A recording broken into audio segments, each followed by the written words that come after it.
High বন্ধুরা, তোমরা কেমন আছো? নতুন বছরের অনেক অনেক শুভেচ্ছা তোমাদের সবাইকে।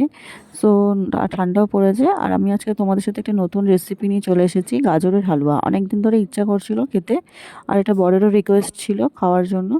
তো ওই জন্যই ভাবলাম বানিয়ে ফেলি, তাই তোমাদের সাথে এটা শেয়ার করছি। দেখে নাও আমি কি করে বানাই, আর সিম্পলভাবে বানিয়েছি। সো বলে দিই, ফার্স্টে আমি কড়াটাকে গরম করে নিয়েছি। এটা ননস্টিকের কড়াতে করেছি আমি। ওর মধ্যে একটু ঘি দিয়ে দিয়েছি। ঘি দেওয়ার পরে এলাচ আর একটু লবঙ্গ দিয়ে ফোড়ন দিয়ে দিয়েছিলাম। তারপরে ওর মধ্যে গাজরটা দিয়ে ভালো করে হালকা হালকা করে ভেজে নিয়েছি, যাতে গাজরের কাছ থেকে কাঁচা গন্ধটা না বেরোয়। তারপর ভাজা হয়ে গেলে ওর মধ্যে আমি দুধ দিয়ে দিয়েছিলাম।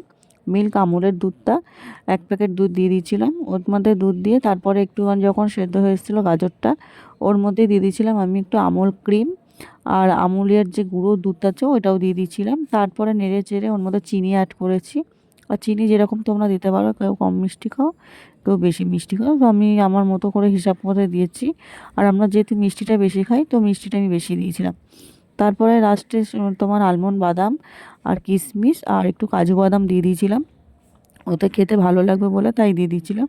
তারপর শেষে নামানোর সময় ঘি আর ওর মধ্যে খোয়া ক্ষীরও অ্যাড করেছিলাম। খোয়া ক্ষীরটা দিলে একটু খেতে ভালো লাগে, তার জন্য খোয়া ক্ষীরটা আমি অ্যাড করেছি। দেখেন আমি খোয়া ক্ষীরটা দিচ্ছি।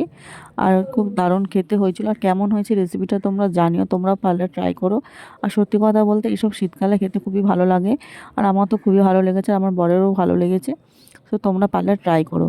আর অবশ্যই তোমরাও কমেন্ট করে জানিও যে কেমন হয়েছে না হয়েছে, কারণ এটা আমি ফার্স্ট টাইম করলাম। আর যদি ভালো লেগে থাকে প্লিজ লাইক কমেন্ট শেয়ার করো। আর তোমাদের সবাইকে ভালো থেকো, সুস্থ থেকো।